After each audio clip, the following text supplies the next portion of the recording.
Pengusaha diingatkan untuk memenuhi hak tunjangan hari raya atau THR para pekerja atau buruh sesuai dengan ketentuan yang berlaku. Seluruh hak pekerja dan buruh untuk mendapatkan THR harus dapat dipenuhi.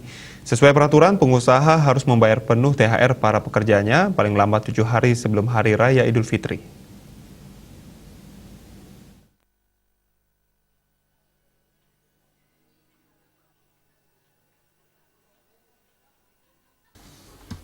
Hal tersebut disampaikan Ketua DPR RI Puan Maharani dalam keterangan yang diterima di Jakarta seperti dikutip dari kantor berita Antara. Aturan pemberian THR keagamaan tertuang dalam peraturan pemerintah PP nomor 36 tahun 2021 tentang pengupahan dan peraturan Menteri Ketenagakerjaan nomor 6 tahun 2016 tentang THR keagamaan bagi pekerja atau buruh di perusahaan. Selama 2 tahun terakhir, pengusaha mendapat keringanan mengenai pemberian THR kepada pekerja atau buruh akibat dampak pandemi COVID-19.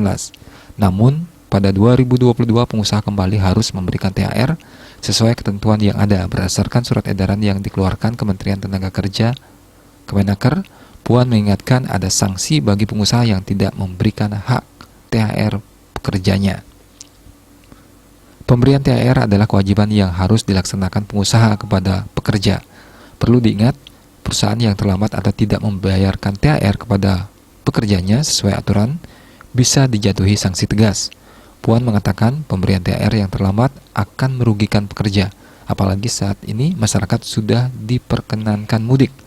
Setelah dalam 2 tahun sebelumnya masyarakat dilarang mudik akibat pandemi COVID-19. Pemenuhan hak THR tepat waktu akan membuat pekerja atau buruh mudik dengan tenang. Mantan Menko PMK tersebut mengingatkan, pengusaha tidak lagi boleh mencicil pembayaran THR kepada pekerja atau buruh seperti yang sebelumnya diperbolehkan. Puan menyebutkan hak pekerja dan buruh harus diberikan seutuhnya. Saat ini perekonomian sudah berangsur membaik, tidak ada alasan lagi untuk menunda atau memotong THR para pekerja dan buruh.